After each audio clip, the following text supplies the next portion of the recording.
Would you turn up your volume to see if it works? Great.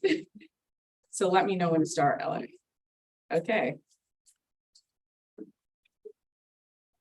Great.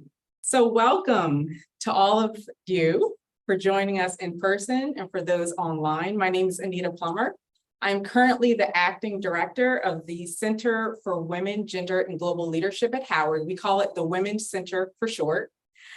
That's one hat that I'm wearing this semester, but otherwise, I'm the Associate Director for Research and Faculty Engagement. For those of you who are not familiar with the work of the center yet, it's a little over a year old and was spearheaded by Dr. Japa Dawuni from Political Science. And it's designed to be a center for excellence for Black women and Black feminist consciousness, activism, and global leadership. We ask you to join us. We have amazing events like the one we're going to have this morning. We also have a minor in gender and sexuality studies. We have opportunities for students to volunteer, to engage in research projects with faculty members. And we ask you to join us, whether it's on a volunteer basis. Please check out our website. You can Google HU Women's Center and it should populate. If not, you can navigate the Howard University website to join us. I have the privilege to introduce today's speaker, Dr. Mesi Bakari-Walton. Her research interests intersect with Africana, Latin American, and cultural studies. Her work explores how Afro-diasporic cultures employed as symbols of identity and tools of survival through cultural texts of music, song, dance, language, and other practices. Dr. Bakari-Walton recently completed a research as a US Fulbright Scholar in Colombia titled Ancestral Identity, Afro-Colombian Cultural Traditions of the Atlantic Coast. She has a book chapter titled Dance, Rhythm, and Ritual, Afro-Venezuelans and Resistance, and a peer-reviewed article titled Afro-Venezuelan Cultural Survival, Invoking Ancestral Memory. She has a great website, so I encourage you to Google her and look at her work for yourself. Dr. Bakari-Walton is an assistant professor of Spanish and Afro-Latinx cultures here at Howard University. Without further ado, you're not here to listen to me. You're here to listen to the wonderful presentation today. So we'll begin with a formal presentation, then we'll open it up to Q&A. If you are online and have a question that you want to ask in real time, please ask your question in the chat bar and we'll monitor them and ask them. I don't think we'll have the capacity to have you all engage online. So please drop your questions in the chat box.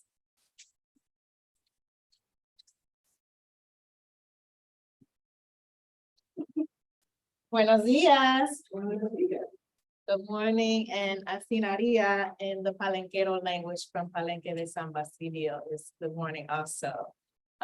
So excited to be here this early morning. So thank everybody for joining us here and online.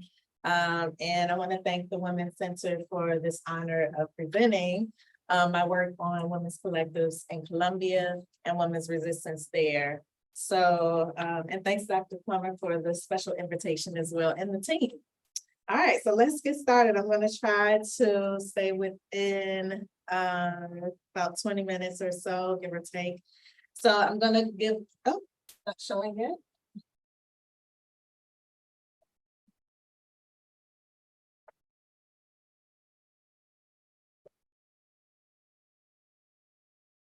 Try that again.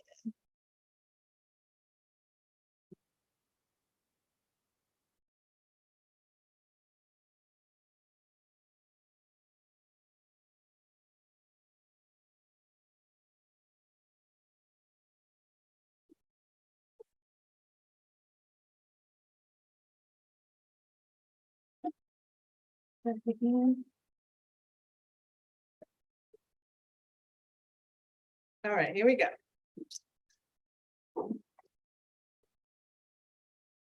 All right, so a little background on my research, methodology, and theoretical framework. I will talk a little about Colombia, and then we'll get into the women's collectives and have a discussion. I'm not sure if the Zoom screen is showing this, but hopefully so. All right, so as Dr. Plummer said, this is a product of my field work as a U.S. Research Fulbright Scholar, 2021, 2022. I wanted to learn more about Afro-Colombian communities that aren't popular in scholarly publications, videos, and books. So when you think or read or hear about Colombia's kind of general, they might target one or two things, maybe a festival, but I wanted to highlight the rich history and voices of the myriad of communities born of Marunage, resistance, cultural preservation, and triumph. So I wanted to look at how they identify as being Black, how they identify as being of African descent, how they use their cultural traditions to identify positively in this country. So looking at Africans in Colombia, majorly they were brought from West and Central West Africa.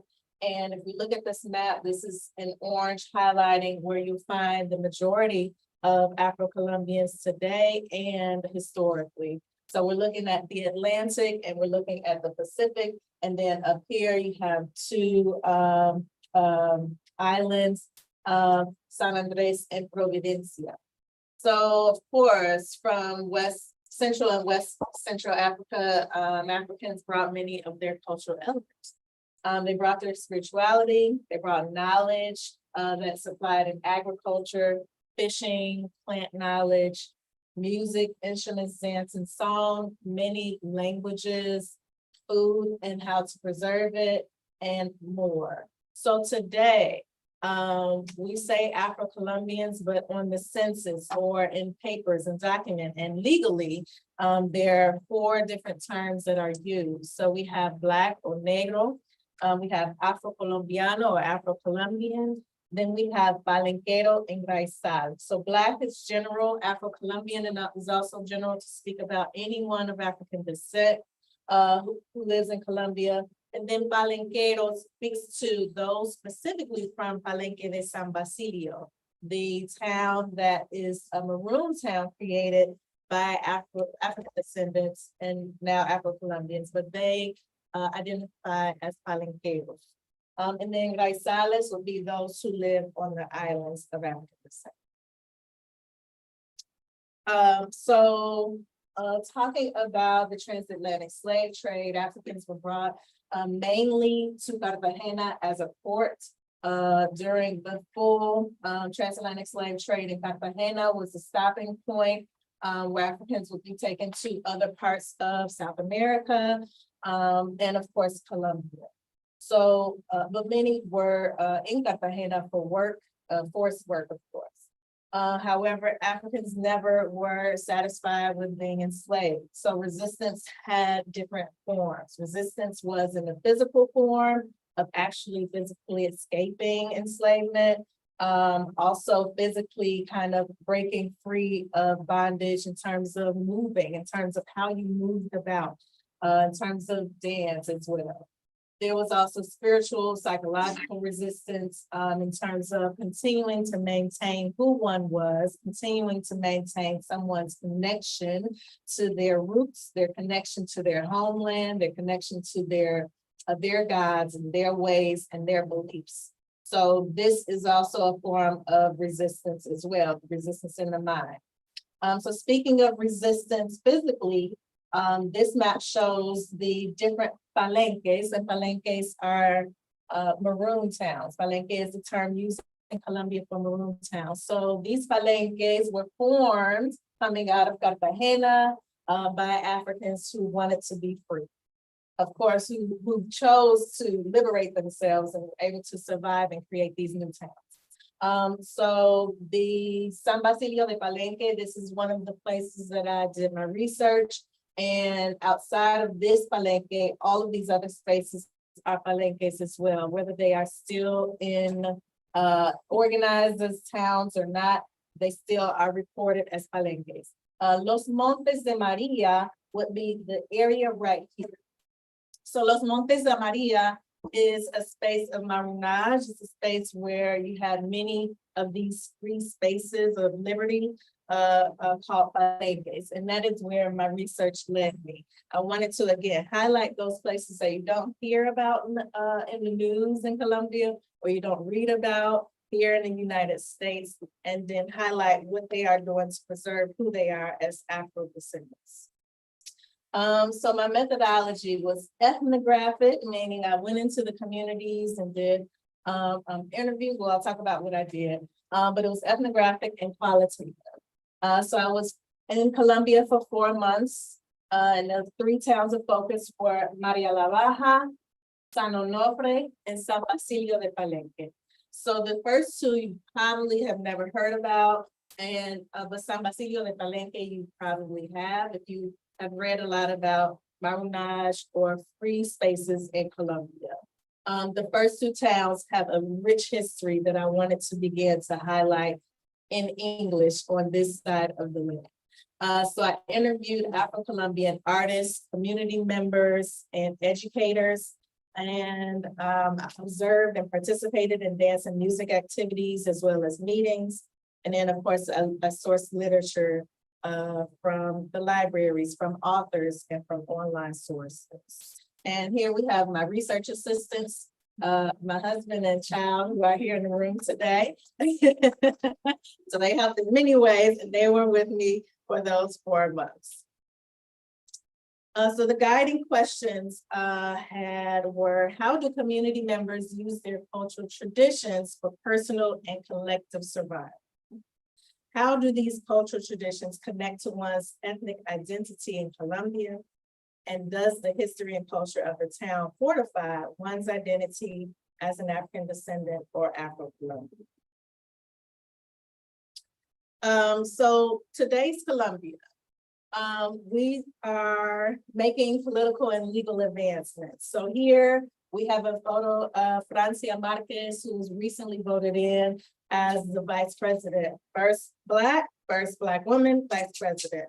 And then we have Dorina Hernandez, who is from San Basilio de Palenque, and she was voted in for Congress. And she's the first Black woman from Palenque de San Basilio to have won a position. So we're making advancements. We're having more Afro-Colombians being represented in politics. We have laws that are changing, but everything isn't great. Everything is not perfect still. We still have conflict and violence that is happening in the regions of Indigenous and Afro-Colombians that are affecting them. And I'll talk about that. Land has been up for grabs, quote unquote, for many decades of Afro-Colombian and Indigenous people. So people have been exiled from their land, meaning they are no longer able to go back. It is no longer safe, and they are losing that land. They are losing the rights to that land, even though their ancestors have lived on that land for decades and centuries. Also, overall in the country, there's ongoing discrimination against Blacks and Indigenous people. So Blacks have for decades not been able to be hired in certain jobs and certain positions, haven't been accepted into many spaces, and invisibilization.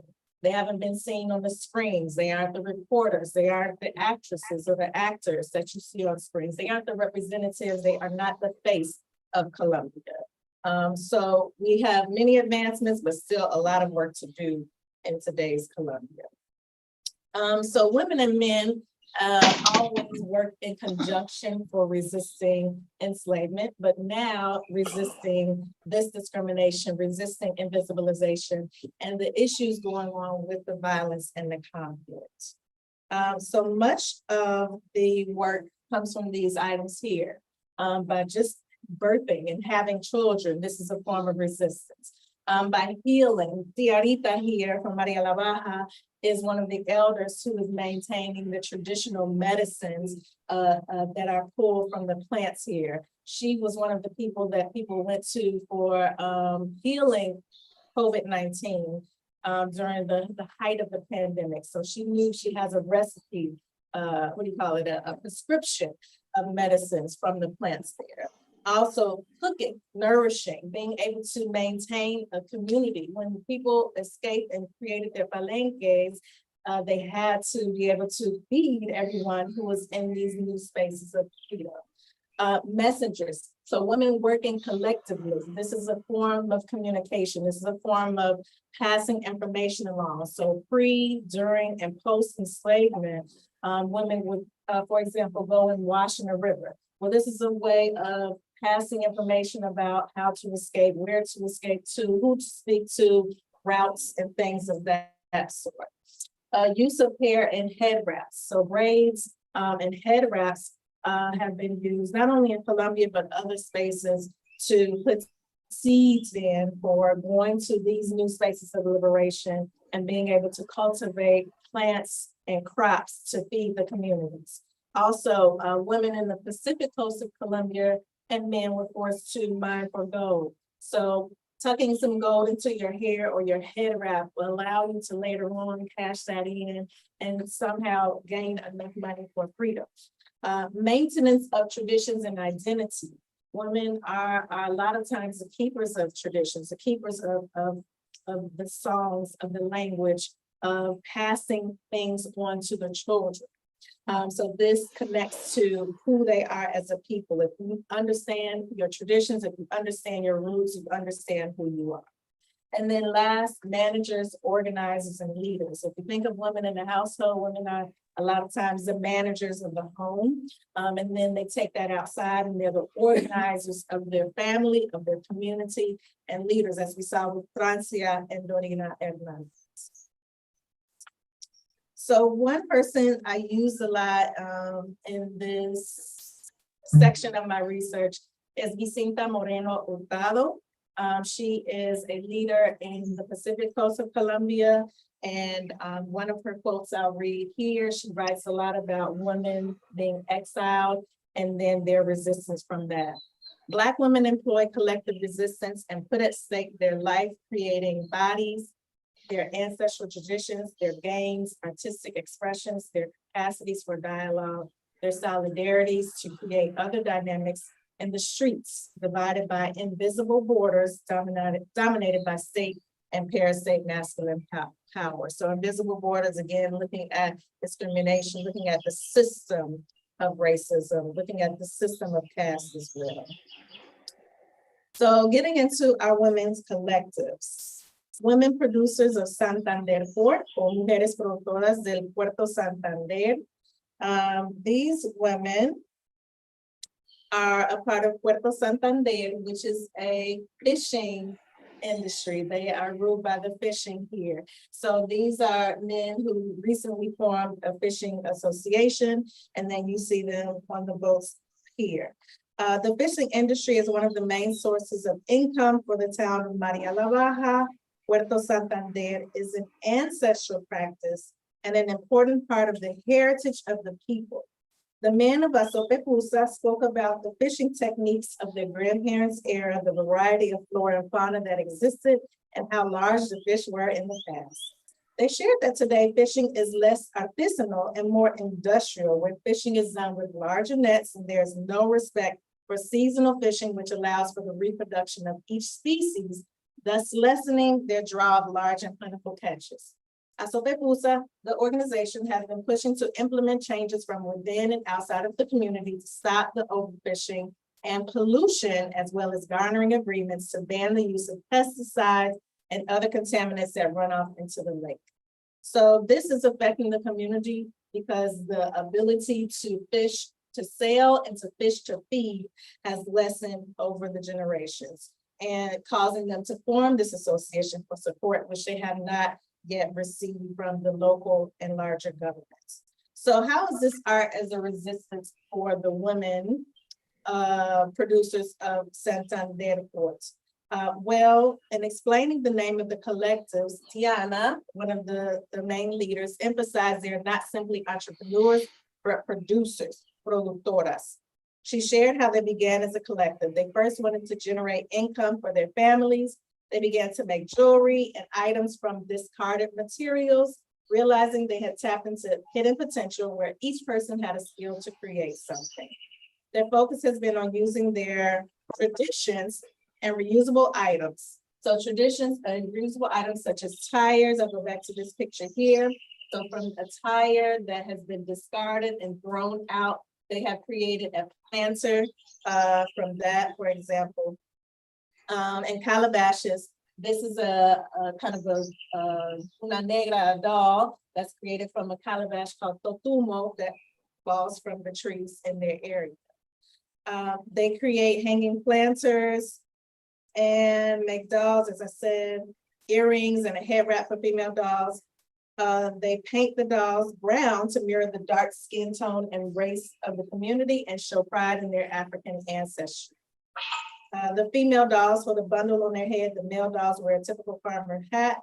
Soft and fluffy rugs and pillows are made from scrap fabric and patterned into design. Lastly, a tradition they are bringing back is the adorning of girls' underwear with ruffles on the back, a tradition that was passed down from their grandmothers. So using the, so this change in industry, this kind of ignoring their community's plight leads them to tap into their traditional art and use trash and natural elements to create something beautiful to sell to support their family. So using art to resist this issue that is happening in their community. Our next group, women weaving dreams and knowledge of peace, mujeres tejiendo sueños y saberes de paz. So they are in a place called Mampuhan. These are a few of the women that represent this organization here. They were forced from their homes due to violence in their community and have planted new roots in New Mampehan, Nuevo Mampehan. This is one of many organizations that have found ways to boost individual and community economic means through art. They share their creating and working together, and teaching their family members the craft of weaving is both rewarding and therapeutic. They weave face masks and tapestries of community scenes, people, towns, and activities that remind them and tie them to their roots. So how is this healing? How is this used as resistance? So healing for them is a form of resistance. So in 2000, their town was attacked and they were forced by paramilitaries from their town. And if they didn't leave, people would have been killed. So this is just an example of what is happening throughout Colombia, people being displaced and then exiled, meaning they can never return to that place. So this tapestry is an example of kind of a depiction of what happened. So using art as therapy, being able to create something and going through it, allowing them to create something beautiful, but also to remember what happened and talk about it is a form of therapy.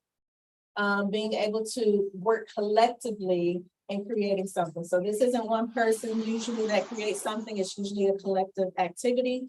And mostly the women did it, but during COVID, when people weren't able to go out and work, the men were at home. And so the whole family began to create tapestries, and then masks, of course, were very popular for things to be sold. So that helped them come together as a community, whereas before, after them being exiled, there was a lot of discord. People were fighting over supplies, they didn't have good housing conditions. So it was just kind of a fight for resources. But being able to come together, they were able to start to kind of become who they were and remember who they were through creating these tapestries. It also has allowed them to hope and dream. So now, what do you hope and dream from where you are in this exile space as a collective and individual? So one of their dreams was, we would like to see our tapestry in the National Museum in Bogota, which is far, far away from where they live, and a place that most of them have never visited. Now they have a tapestry that is on permanent display in the National Museum of Bogota, because their work has been used throughout the country to be able to teach other collectives how to use art as therapy and heal themselves as a community. This piece right here says Majende Prieto, and Majende Prieto is interpreted to mean by Black people in the Palenquero language. Palenquero is English, Portuguese, and Bantu. So again, kind of remembering who they are, connecting to their identity and their roots through the language and through the tapestries as well. Last group is called Casimba of Dreams or Casimba de Sueños, and they are located in Palenque de San Basilio. And this is a photo of some of the members with their shirts on. So to talk about the word Casimba, I asked what it was, and I needed to see what it was. So a Casimba is a natural water hole that is dug by women. So the women here are digging, they're next to a kind of a stream, and you see this water here is brown. So the women dig and dig and dig and dig, and they keep digging, and eventually you start to see clear water that comes out. So this Casimba is also a form of survival. When you are in a new space, and again, remembering Palenques are liberated spaces, you have a source of water, but the water isn't clean for you to be able to consume. So their knowledge allowed them to be able to survive by creating Casimbas daily to have water that they could take back to their homes or water that they could drink. So them using this term Casimba, again, connecting back to who they are, to their roots, their African ancestry, and realizing what they have in terms of their knowledge and skill. So this group uses collectivity as a resistance. So again, thinking about Casimba, you have to do it with more than one person. It's done collectively. So them working together, the women of Palenque are the ones who sell. So Palenque, all of these collectives are from towns that are agriculturally based. So the women are the ones who would take the produce and go and sell it in the towns. They would take the produce and go either near or far. And far would be Cartagena. Cartagena is about 2 hours by road. So they would take the bus and go sell their produce in Cartagena. So the women are the vendors. The women are the ones who are running the kind of the market. Again, going back to managing things. So working together, they go, no one goes alone, but they work together collectively and go and sell their produce. So that is a form of protection. If they go by themselves, anything could happen, but going together is a form of protection. So they formed this collective for that reason. But again, they are in an area where conflict is happening and violence is happening consistently. So for them to kind of go to these other areas, they don't know them, it's not a protected community. So that is very important for them to go together. Also, for them to have a voice in their homes and outside of their homes. They're working together to say, this is who we are as Casimba de Sueños, and we represent women's rights. We represent treating women right in the home, but we also represent not pretty much saying you can't mess with us because we are collective and we know what's going on. We will share. Okay, look out for this person. Don't go to that store. Sell on this corner. You know, don't let them lower your prices. So this voice helps to protect them as a collective as well. It helps to unify them as a strong unit, that people will know, okay, I know the vendors coming here have certain values and rules. And then last, harmony in the home. This idea of unification, but also balance in the home is something that this organization is really promoting, so that nobody has a higher voice over the other, but everybody understands their role. So this harmony in the home is another goal of Casimba de Sueños. So women's collectives, in all, these three women's collectives represent so much. So they're looking at bringing the African tradition to what is now Afro-Colombian. So again, they have all pulled on their traditions. They have all remembered who they were. And you see it coming out in art, you see it coming out in healing collectively, collective working in so many different ways, and support of the agriculture and fishing industries, which is what they live off of. And last, having a voice and being able to resist. And I want to just say, I think my time is way over, that the women, they work collectively, yes, with men, but the idea of women working together is very important to start with first, and then they take it to the homes and they take it to their communities. And with that, I was saying, gracias, thank you, gracias.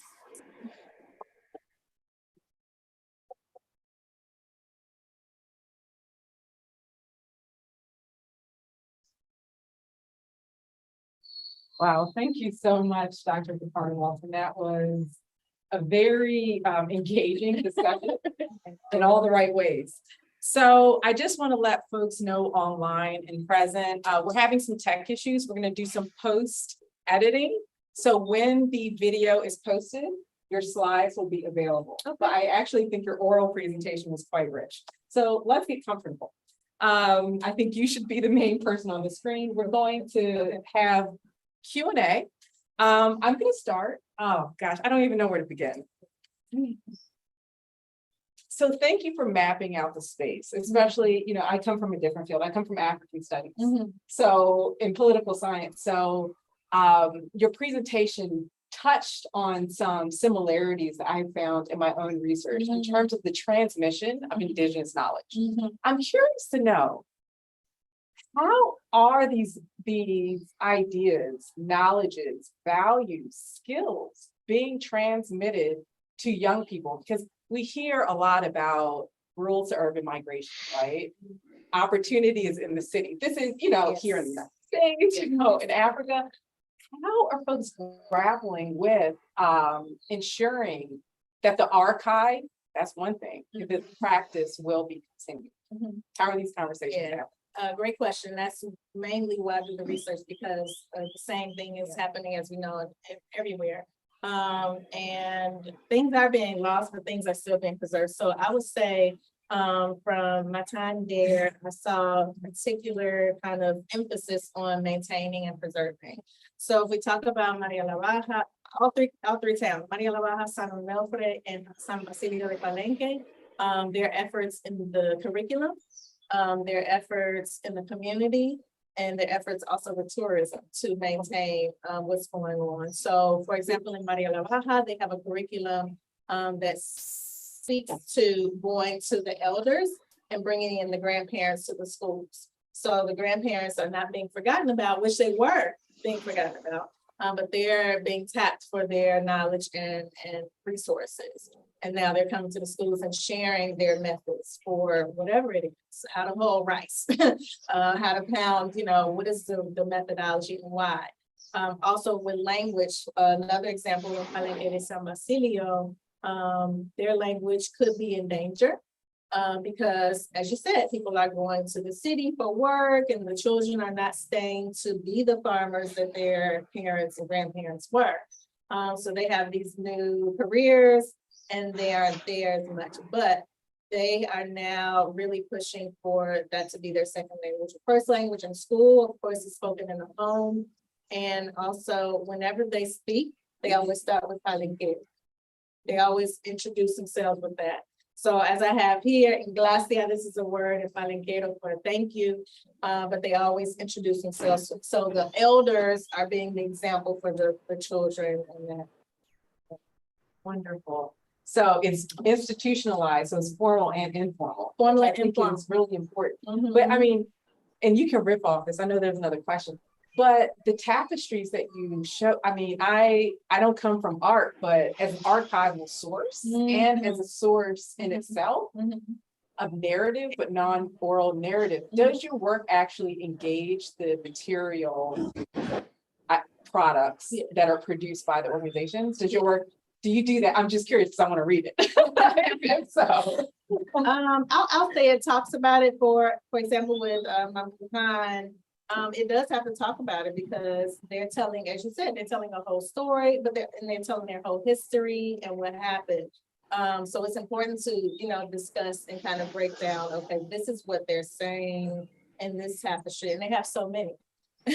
There's so many, some are just happy, you know, oh, this is how we would used to have a wedding, you know, in Motherland. This is the agricultural life of Motherland. So we used to have a river here. And so it's important to discuss and talk about, you know, put in words what they have put in the tapestries. Yeah, because I think about, you know, academia and the Western canon, and it's like, if there's no physical evidence, it doesn't exist, right? With the written word, with art. And when I saw this, and, you know, with your research, the social science, the ethnography, I'm like, whoa, that's powerful. There's physical evidence along with the narrative and the orality. So Yes. fantastic. So we'll take questions from Dr. Bean from online or. So that's the only thing I want to do, because we have questions that are online, currently we have 3. Okay. So I don't know if you want to go one question online, sorry, one question in person, and then one question online. Okay. So. Or maybe we can do a double up and I can. Okay. Yeah.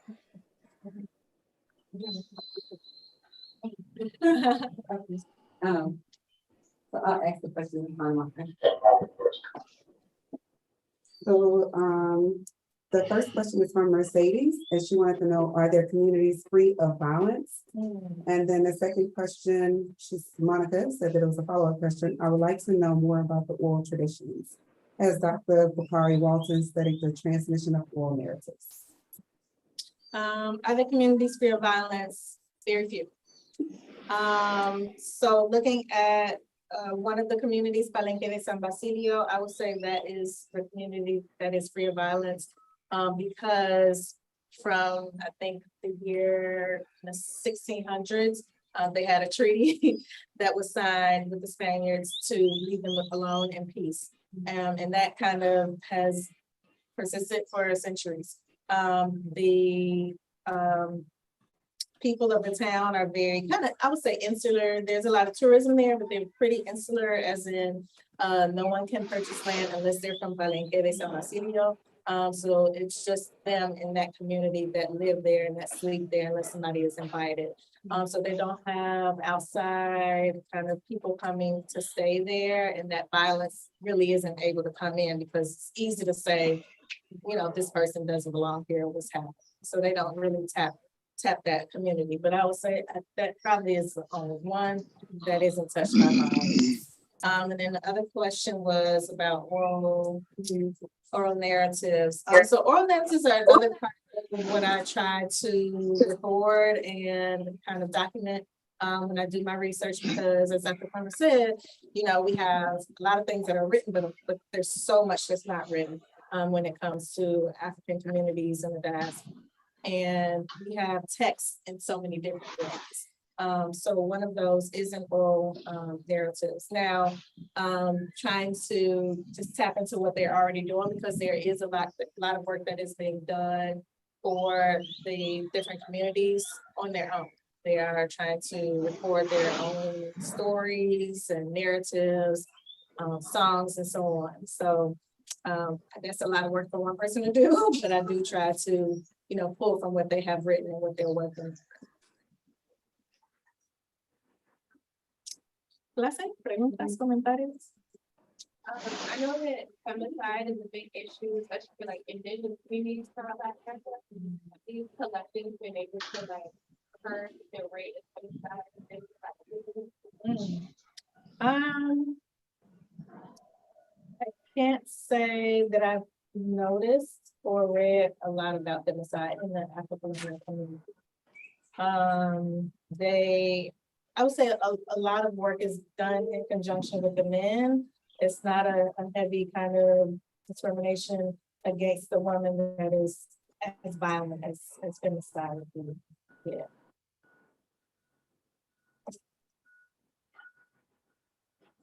Any other questions from the audience? Are there any online questions? Okay, a comment online. So the comment online is from Janita, and she says, excellent presentation. Thank you for documenting this important history and efforts made by these collectives. I actually have a question about methods. So I know you use the ethnographic approach, but you also had other identities as you went as a researcher. I mean, if you don't mind telling us a little bit about your identity as a mother. I'm also a mother with 2 small children.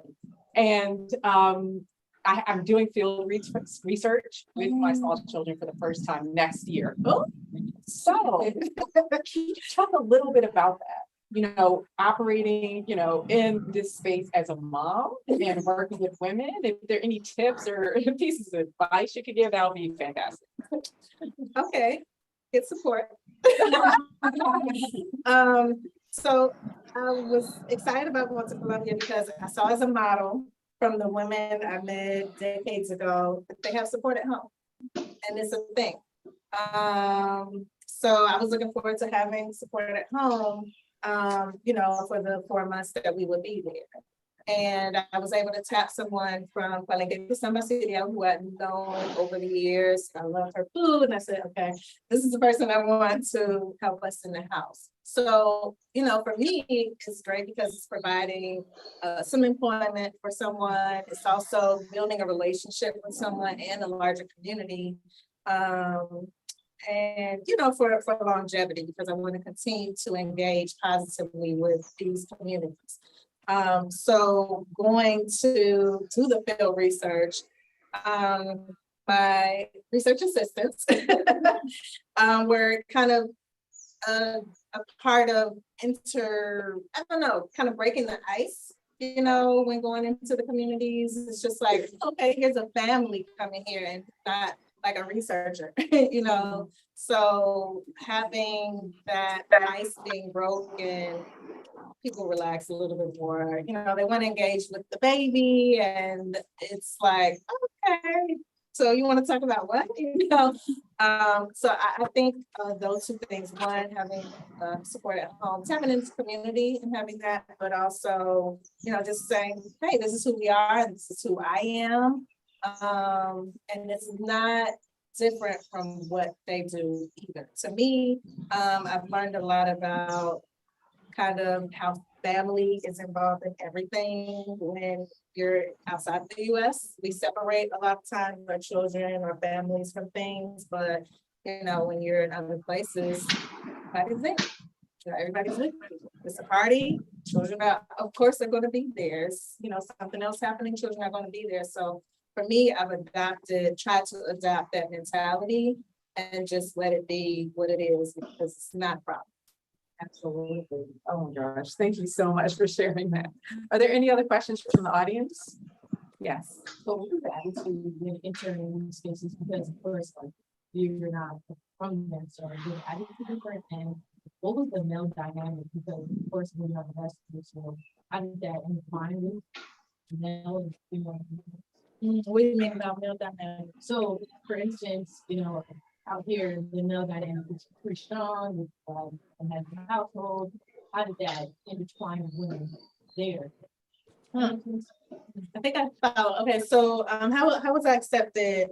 I had an intermediary, I'll say, somebody to introduce me to the spaces. So that person was well respected. She's a friend of mine who is very well respected in all of the communities. So that was good for her to say, hey, I'm bringing someone from the West, she's doing research, blah, blah, blah. And people were very open to speaking to me. Of course, I told them what I was doing and had them sign some documentation as well. But outside of that, no problem. If I needed to have a follow with somebody, I went to their house. So, can I meet up with you? I want to get the words to your song or what have you. I didn't meet any kind of resistance or negativity with that. And in terms of the dynamic in the home, it depends on each home. It depends on each home. I can't say there's kind of a general way that things look in the house. But, I'll say usually the men do the work and the women do stay at home for the most part, but not everybody. But for the most part, the women are the managers of the household. They are the ones that, when the men bring in the goods, they count it, they calculate, okay, this is what I'm going to take to market tomorrow and sell. This is what's happening with the children. This is the meal. They know what's going on in the whole house. So for me, if the woman isn't there, the man is kind of a little lost, so to speak. He's like, okay, where's this and where's that? And things move smoothly because of that joined, working together in the household. So I didn't see, I guess, I just want to say I didn't see any kind of bad relationships between the men and women in the household. Maybe there was just the homes that I was in, but everything was pretty balanced. That answers your question. So what now we study the individuals of women, and you're saying that conversation about the forgiveness. And so do you consider to what follow the thriving of these communities and I don't think it's important to continue to thrive with them. I think what we can do today of the laws that are in place to help protection what it comes to the different women time and medicine are doing different identities. How do you continue to study this process? We put some of that. Okay, I'm gonna try to paraphrase a little bit. So how do I want to continue to study women's resistance and Black women's identity in Colombia, taking into account the laws that have been put in place for Blacks and Indigenous people? Basically, amidst all the violence. Amidst what? All of the violence. Amidst all the violence, and then the laws not being enforced. Yes, so one of the main laws we talked about with Colombia is Law 70, that was put in place for Indigenous and Black people, for them to have land rights, to maintain the land that their ancestors have lived on for centuries. Also for them to be recognized or put into the curriculum for education. So for them to be talked about, as we have here in the US, more than just slavery and Martin Luther King, right? So for them, more than just slavery and one hero that they might talk about. So for that to be a part of the curriculum, for the language of Palenque to be a part of the curriculum so that that language is not being lost. So some of the things that came from this law, they are still working to have enforced. They're still working to really, put into the municipalities and the cities and the schools and the laws of each space. And also for discrimination to end, but that's still going on. So amidst the violence, conflict has been going on for decades. So having the people who are from that town with me was important. Having them tell me, it's safe, or go here and don't go there this week, was important as well. I didn't feel fear for my life because I knew I was traveling with with the people from the towns, and I knew they would, not protect, but they would let me know if something was okay or not. I did an event in Colombia, in Cartagena, the city, where I brought everybody from the 3 towns to present. And that very night, while we were in our presentation, there was a blockade put on the road going back to their towns. So that was a big issue. Our bus driver said, I'm not coming to pick them up. I'm not taking anybody home. So we had to scramble and figure out if these people would be able to go home, and some of them stayed over a night to kind of wait for things to die down for them to be able to return home. But some people went home. They said, oh, that's not my area. That's going this way and I'm going that way, or that's right before. So I'm going to stop here, and it's going on, further out. So their knowledge of what's happening is ongoing, and it is kind of a part of their life. So I do plan to continue to study and, continue to do research, and we'll see what happens. They have a new president and vice president in place, and it's kind of a change in guard. So we'll see if big things are able to change for the better. Question here. My own question is the role of religion.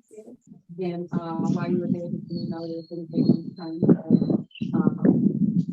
rituals, or like what is your for like, so like, I think all these things are in my head. I'm so intrigued. Maybe I'll just stop you offline. Okay. Right.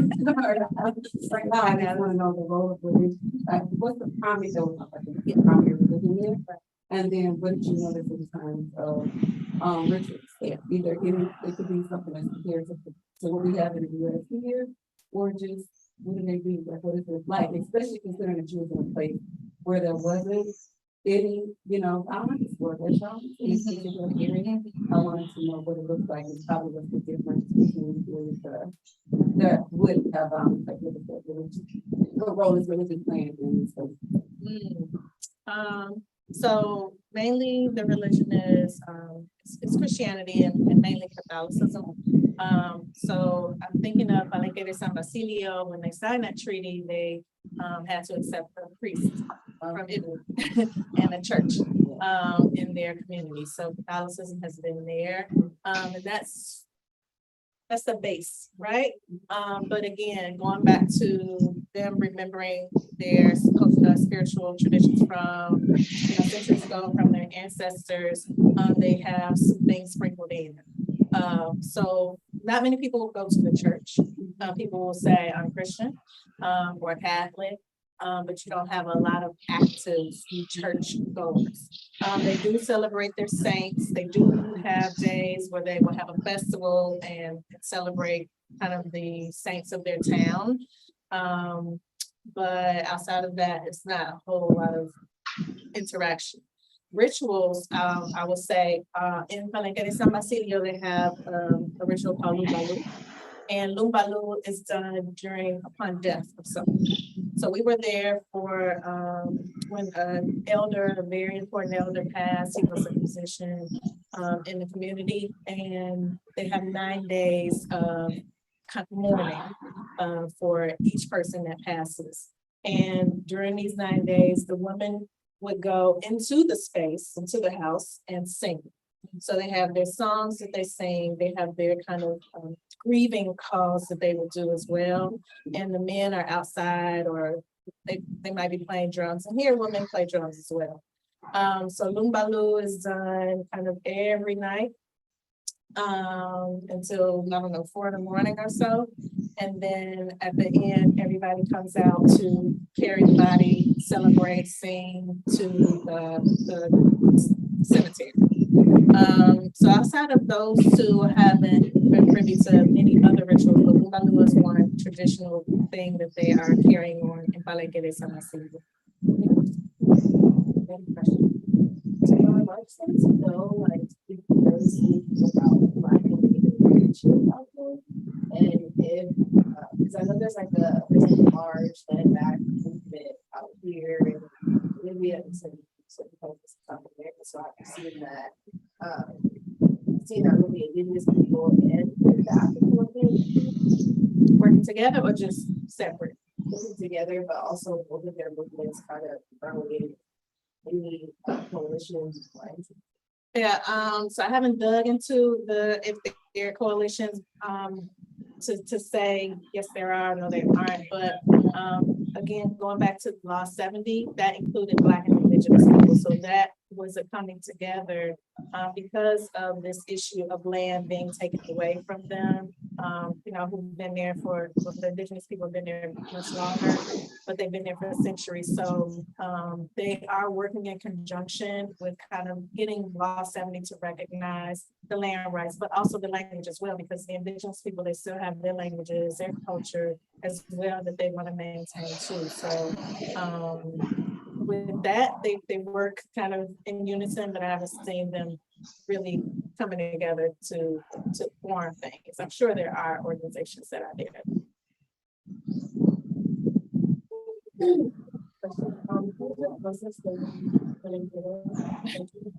And like being around, Yeah. So what's my process of learning Palenquero, the language of Palenque de San Basilio? I'm still learning. But they're very nice. They speak Spanish when I'm there.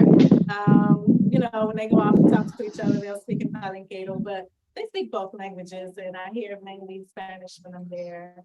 I can kind of understand it when they start to speak it. That's the learning. So I think we're gonna wrap up. I have two parting questions for you. One is, can you talk a little bit about Santander? I don't know if I'm. Puerto Santander. Puerto Sa- And the issue of overfishing and pollution. I'm wondering, are the fishers there having discussions about conservation, natural resource management, or is it mainly about livelihood? Like, are they looking at these broader environmental issues? Because it sounds like they're doing the work. I'm wondering if they're actually using that type of language and if it's connecting to other environmental justice, issues or even policies around conservation, environmental management. And the second is what's next for you in terms of your research. So we'll close out on those two. Okay. So speaking of Puerto Santander, the men, mainly men, and some women who participate also, but they are in talks with kind of the local government on what could be done to kind of replenish what they have lost, but also really they need to clean because there's so much trash. We were on the boat going into the main part of the lake. We just passed the bottles and other things, just trash that was in the water there that's going into the larger body of water. So getting kind of some laws and policies put in place for that, and then for the pollution, not to be allowed from the street that's happening in the nearby areas that's leaking downwards into the water. So those are their kind of top things that they want to work on. And then somehow they need to kind of replenish, what was lost, because those species have died off in that area and it's just, kind of becoming a dying lake. Another idea they talked about was starting, fishing, fish ponds. Yeah, so having, what do you call it? Fish farms. Yeah, so having fish farms, as another form of kind of maintaining what they do, not the same, but still having that industry being the main industry in Puerto Santander. So those are some of the ideas and issues that they're working on now. I don't think they've tapped into the larger scale issue because they're kind of just right here, like scrambling to grab hold of whatever can make their industry better there. What's next for me here? So much came out of this research, even though it's just for a month. This is just kind of one avenue of the research. Just, I don't know, 2 days of interviews. So I have a lot more to tap into that came out of my interviews and kind of observations there that I would like to write about. And then next would be going back to Venezuela. So I want to look at Venezuela's kind of the exodus that happened with Venezuelans from Venezuela and what's happening in terms of them maintaining who they are in these new parts of who are in Poland, who are in Chile, who are here in the United States. So how are they keeping who they are? Are they celebrating their saints? Are they, are they still dancing, or are they cooking their, foods, opening restaurants? What are they doing to kind of remember and maintain who they are as a collective? So that is next one. Well, let's give another round of applause to Dr. Mesi Bakari-Walton. Thank you so much for joining us. Please screen this lecture on the Women's Center website. We thank all of the participants for such a lively discussion. We thank you so much for sharing your dynamic, innovative research with the Women's Center, and we want to provide support as much as we can. So thank you so much. Thank you. Thanks to the Women's Center, and thanks to my students around the club and my family in the back. Before y'all go, can we do like a really quick group shot up here? Well,